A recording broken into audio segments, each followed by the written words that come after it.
vous êtes bien.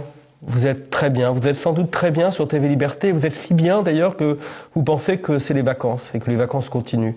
Malheureusement, c'est la rentrée. Les menaces de guerre se précisent. L'immigration de masse s'accentue, même dans vos campagnes. Mais la revue Éléments est là peut-être pour vous ragaillardir, comme disaient certains. J'ai le plaisir de présenter le nouveau numéro d'Éléments que je vous montre ici. Et j'ai le plaisir d'avoir autour de moi de merveilleuses personnes dont certains sont connus de vous. Je pense à François Bousquet, je me tourne vers lui. Bonjour François Olivier. Bousquet, directeur de Nouvelle Librairie, rédacteur en chef d'Éléments, auteur, rédacteur, conseiller politique. Enfin, vous êtes quelqu'un d'extraordinaire. Daoud Bouguezala, est-ce que je prononce bien votre nom? Bouguezala, maintenant collaborateur d'Éléments, ancien collaborateur, certes, vous connaissez dans Causeur notamment. J'ai le plaisir de recevoir aussi Patrick Luzinski, le directeur artistique d'Éléments, et notre merveilleux Christophe André Maxime, toujours de plus en plus beau, faut-il le dire, revenant de sa Normandie natale. Ce matin, absolument. Et c'est très émouvant, et c'est vraiment très émouvant. Nous allons parler d'abord d'un titre qui me paraît étonnant, vers de nouvelles insurrections. Nous sommes assez désespérés, pour beaucoup d'entre nous, surtout pour moi, vers de nouvelles insurrections. Pourquoi ce titre? Il y a un entretien avec deux personnalités du populisme, François Ruffin et Marine Le Pen.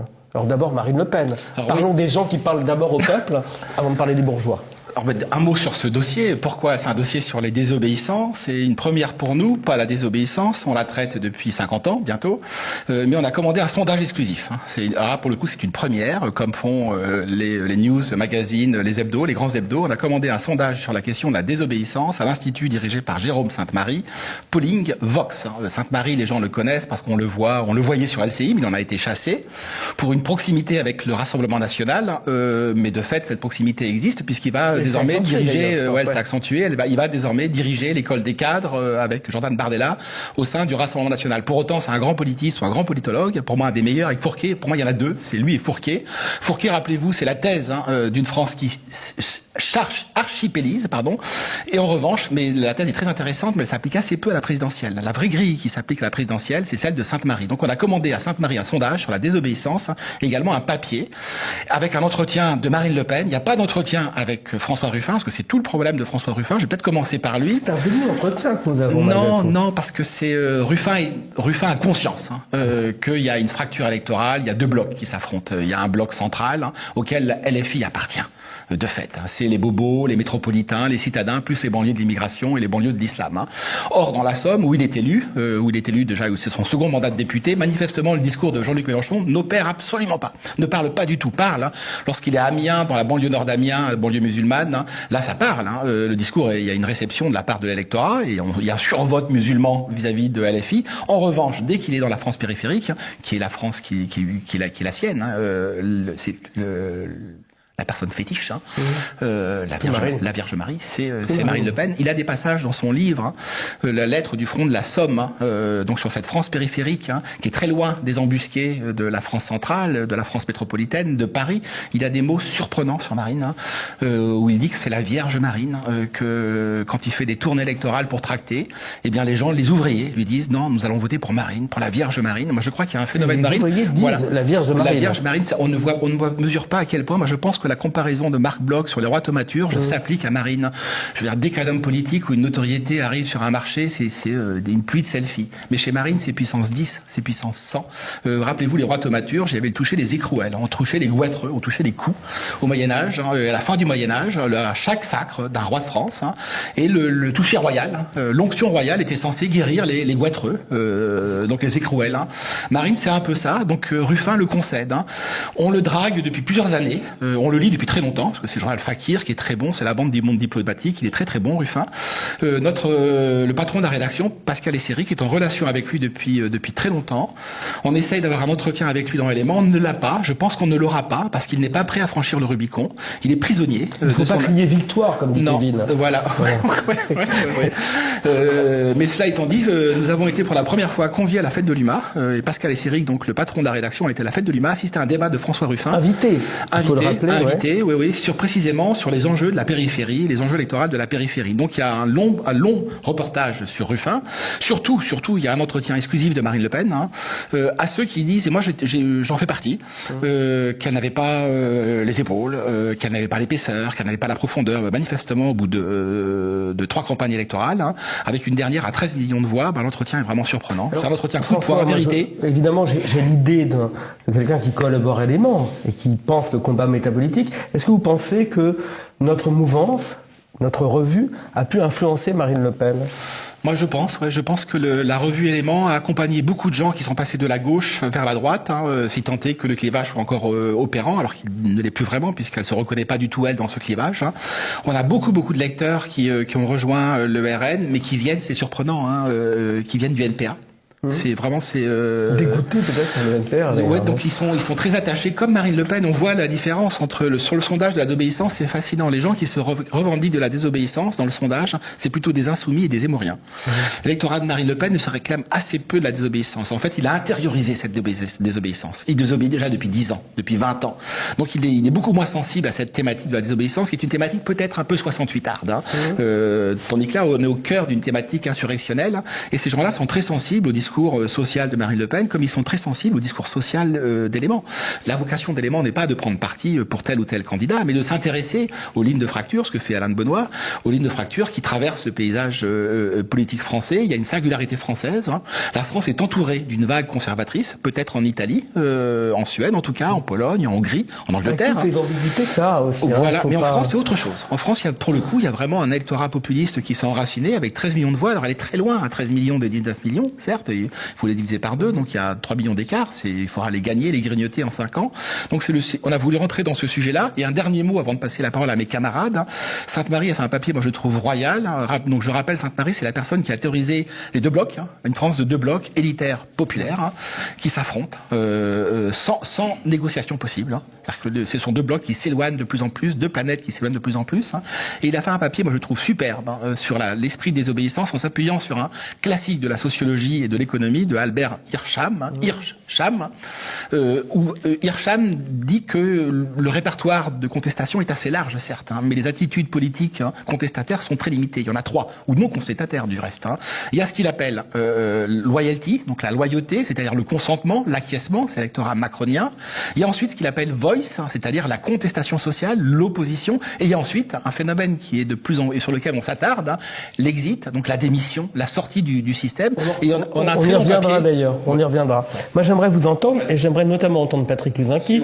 Sur le sondage qui a été fait, ce qui est très intéressant dans ce sondage, c'est qu'on s'aperçoit, on le savait plus ou moins, mais que l'insurrection, elle est bien vue par les 2 camps du milieu populaire, qui sont la France insoumise d'un côté et le Rassemblement national. Vous pensez, sincèrement, je vous arrête, qu'il y a encore un électorat populaire de la France insoumise? Il y en a encore un peu. Et c'est ce qu'essaye Ruffin de garder. Il sait qu'il en a. Il le sait, par exemple, dans sa région, il passe comme député. Et il se fera réélire à chaque fois. Et il est élu par la France populaire. Il est réélu par la France populaire. Mais il est entouré de députés du Front National, enfin du Rassemblement National autour. Et il sait une chose, c'est que Mélenchon ne fera pas une prochaine élection, je ne pense pas, ou alors il risque, ça risque d'être difficile pour lui, et que juste derrière, la France insoumise va tomber dans l'indigénisme. Il le sait, et donc il est le dernier des Mohicans, il est le dernier dans son parti à être capable de dire c'est aujourd'hui dans cette voie-là. Parce qu'il sait une chose, c'est que si la France insoumise tombe du côté même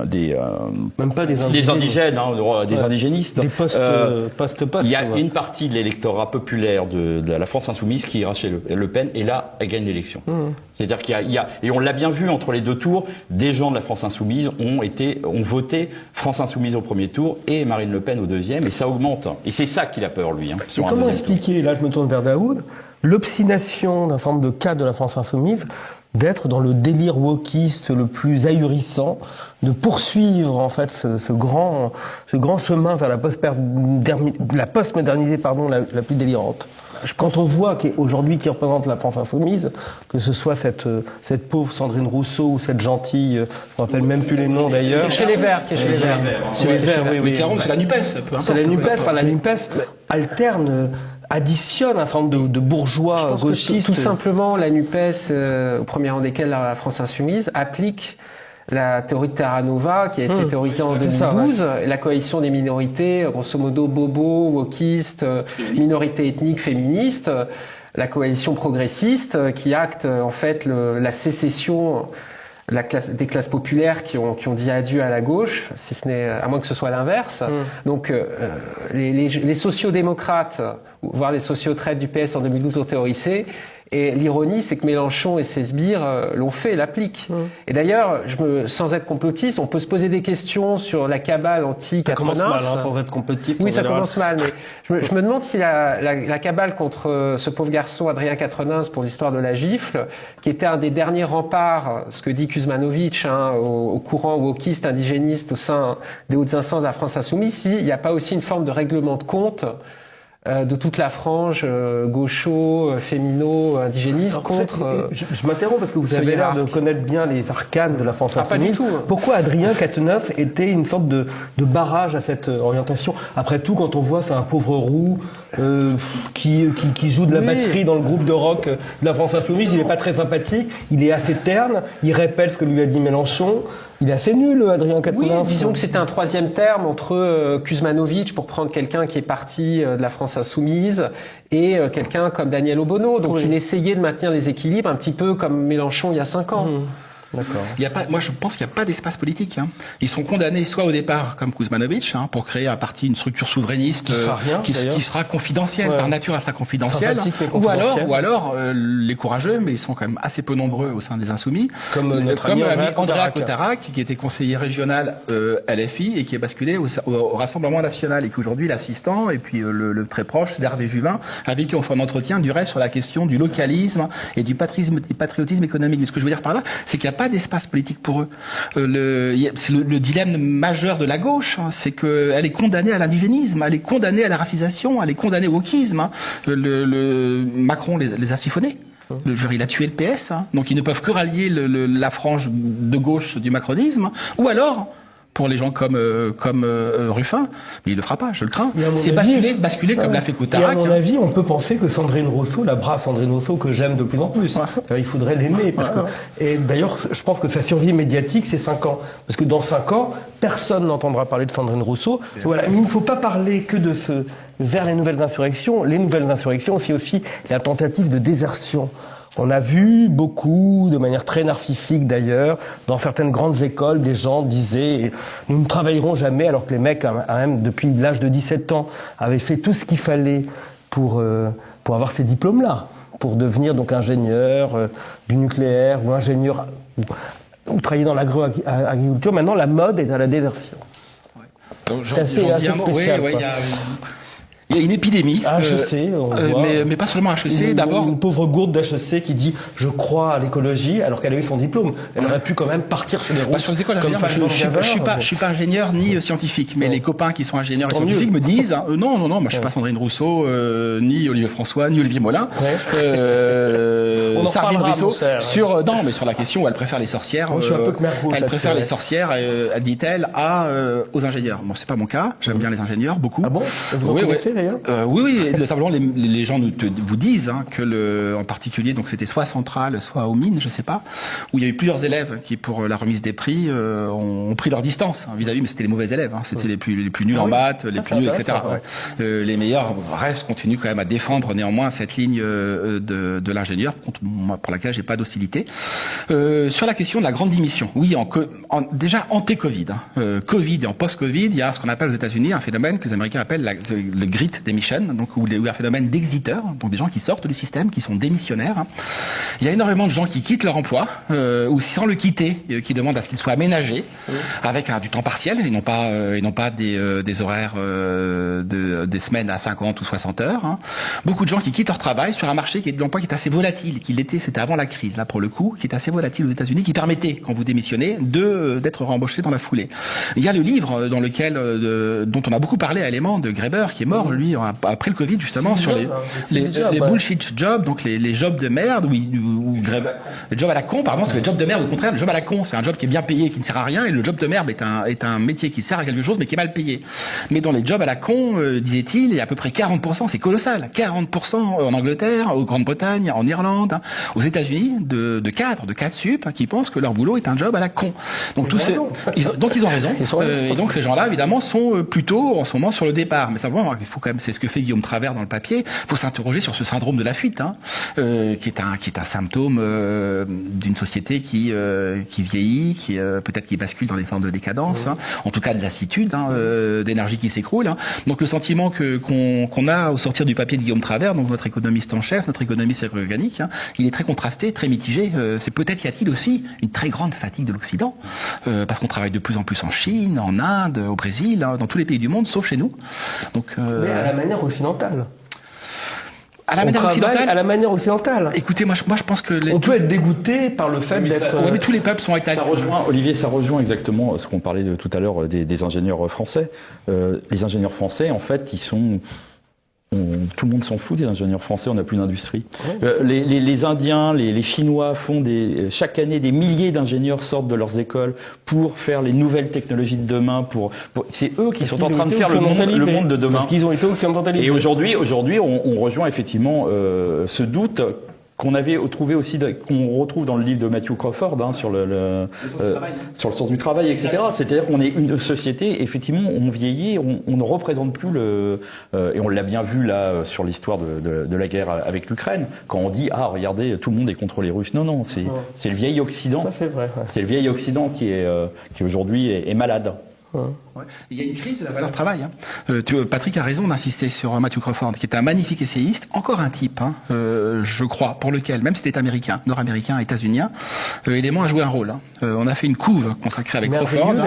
C'est un auteur Je précise quand même une chose, ça, François, c'est que l'éditeur de Matthew Crawford avait refusé qu'il donne un entretien dans Élément. Il a fait, et justement, je pense qu'on a joué. Élément a joué un rôle pour désinhiber Crawford. On a beaucoup d'amis aux États-Unis qui le connaissent bien, en particulier notre correspondant là-bas, Ifan Rundle, hein, et qui, moi, Rundle me disait non, Crawford a basculé, c'est fait, il est avec nous désormais. Donc nous, on l'a accompagné, cette personne-là, à franchir le Rubicon, parce que c'est toujours difficile, hein, d'une position plutôt côté démocrate, plutôt à gauche, de basculer dans le conservateur. Donc ça a été un rôle central d'Élément dans le basculement de Crawford. Et Crawford a fait un livre génial, qui s'appelle Éloge de carburateur. Il en a fait 3 traduits en français, et ce sont des livres sur la valeur travail. Hein. C'est d'ailleurs beaucoup Ruffin. Hein. Ouais.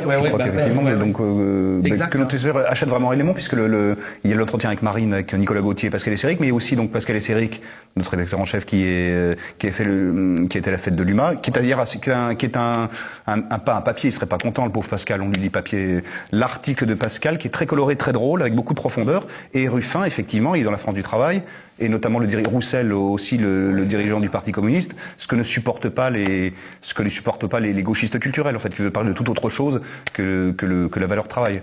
Le truc curieux dans Ruffin, tu m'arrêtes, la valeur travail, c'est très bien, la production, c'est sans doute très bien.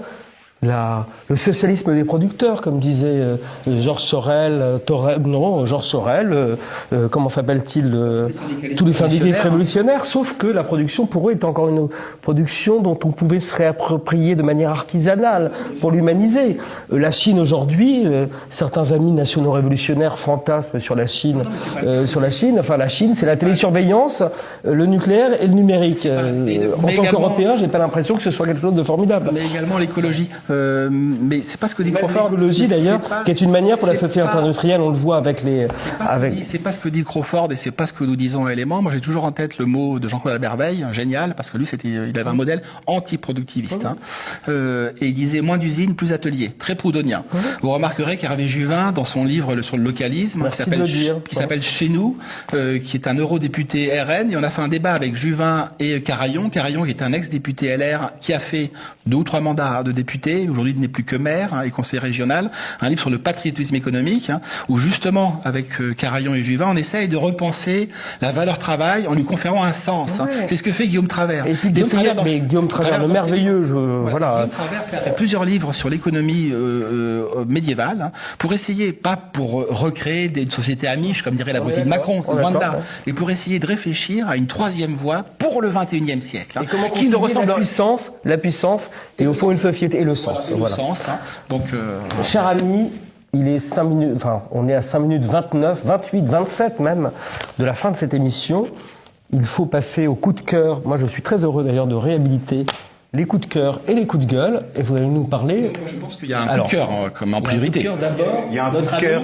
Le merveilleux, le si poétique, le si beau, le si émouvant. Foin d'ironie. Franquin. Non, Franquin, c'est pas Franquin. Franquin qui est fin. Je ne me rappelle jamais du nom. Foin d'ironie. On a voulu faire un petit hommage, il vient de mourir, à Jean-Jacques Sampé, que Olivier n'aime pas beaucoup parce que vous pensez que c'est une espèce de mauvaise ironie et de douceur. Qu'est-ce que c'est émouvant? Ben non, c'était un très grand dessinateur, très célèbre. GB était tellement mieux. Et c'est très différent. C'est très différent. Évidemment que Sampé a un aspect beaucoup plus consensuel, lié à l'enfance et des choses comme ça. Non, c'est le New Yorker. Il a fait énormément de. Donc c'est un dessinateur humoristique. Enfin humoristique, j'aime pas, on n'aime pas beaucoup ce mot-là. Voilà, absolument. Il faut vérifier ses sources, cher ami. Il a plutôt fait des couvertures du New Yorker, ce qui n'est pas la même chose. Il a beaucoup travaillé pour Paris Match, Express et ça. Arrête, ceci, comment? Très beau. Pour arrête ceci. Mais pas du tout. Alors, ça vous obsède aujourd'hui? Pas du tout. D'ailleurs, Jean-Jacques qui n'a rien à voir avec Arrête, qui est originaire de la ville de Pessac, comme Jean Eustache. Ça me réconcilie près un peu de Bordeaux. avec Mais il a une enfance, c'était pas l'enfance du petit Nicolas qu'il a illustré avec Goscinny. Il a une enfance assez misérable et triste, dont il ne parle pas. Et c'est quelqu'un qui a tracé une œuvre depuis 60 ans, plein de pudeur, de délicatesse, et avec un mélange d'inquiétude aussi et de modestie. Donc c'est excessivement poétique et drôle. Bon, je trouve que vous avez une espèce de cynisme qui vous va mal, Olivier. Voilà. Donc redécouvrir Sampé, un petit hommage, etc. Relire ces petits livres de vieux dessins comme par exemple Rien n'est simple ou Tout se complique, qui sont des petits bijoux à la fois d'humour noir, de l'homme soit trop bavard, soit trop agité, face à une espèce d'immensité. Et c'est très beau, c'est très joli. Les enfants adorent ça. Et les adultes, mille fois d'accord avec toi. Voilà, donc il y a des dessins magnifiques. Société bourgeoise des années 60, extraordinaire. C'est un dessin poétique. Il y a une vraie modestie. De Josso et de l'assiette au beurre. Et une authentique bienveillance, ce qui vous est parfaitement étranger sans doute. Bah oui, moi je n'ai pas de bienveillance, surtout pour ces gens qui, enfin bon, je ne dirais pas de mal de. Tu te trompes de cible. De Sampé. Mais non, mais en plus j'aime bien Sampé, mais ça fait partie du jeu. C'est un petit hommage, il vient de mourir. Mais ça me fait penser à Prévert quand même. D'ailleurs, Prévert n'est pas si mal que ça. C'est un hommage comme votre hommage de Godard. Olivier, rappelle-toi, Prévert est un con. De Michel. Moi, je suis assez d'accord avec Michel Houellebecq. Prévert est un con. Est-ce que vous avez quelque chose à rajouter? Un coup de cœur, un coup de gueule? Ah oui, non, un coup de gueule. Moi, Cher connard. J'ai un pas un connard, François. Sur Cher connard de Virginie Despentes, ou j'en sais plus trop comment l'appeler. Je l'aime bien Despentes parce que Verdun Subutex, en tout cas l'opus numéro 1 était, il y a du métier, un savoir-faire. Elle s'est plantée un décor, des personnages, une intrigue. L'artisanat. Oui, disons que quand on écrit depuis 30 ans, on apprend à écrire par définition. Mais Cher connard est une foutaise absolue, c'est rien, c'est un roman dit épistolaire, donc c'est une correspondance entre deux personnes, un romancier un peu miteux, un polardeux un peu miteux qui a du succès, et une nana qui ressemble à une comédienne un peu trash, qui a la cinquantaine. C'est un concours de pipi le plus loin, c'est un peu désespérant entre une fille et un garçon. Pourquoi c'est désespérant? Parce que moi j'aime bien, je le redis, j'aime bien Despentes, j'aime bien les vaches, c'est une vache, il faut la voir physiquement, on va la montrer à l'antenne, il y aura une incrustation. J'aime bien surtout les vaches réformées, et c'est une vache réformée. À 40 ans, elle ressemblait à Marguerite Duras à 80 ans. C'est une misandre, elle veut assassiner des hommes, en tout cas les émasculer, ce qu'elle fait dans son roman. C'est une camionneuse, donc elle a des débardeurs, des t-shirts Marcel et des tatouages sur le popotin. Enfin bref, c'est un torchon. Je pense qu'on peut rien en faire, pas même le recycler. Donc c'est dans la benne ordure, dans la déchetterie. Dans la déchetterie, comme faisait Jean Ederne, parce que là on cite les grands anciens, comme faisait Jean Ederne, à la déchetterie Virginie, quoi. Et qu'on t'en voit plus. Voilà. Et moi je fais ça. Présenter ce merveilleux livre qui s'appelle Terre lucide, entretien sur les météores et les signes des temps. Pardon, Philippe Barthollet me dit que c'est un dialogue sur le pluie et les beaux temps. Il n'a pas tort, et je ferai ça.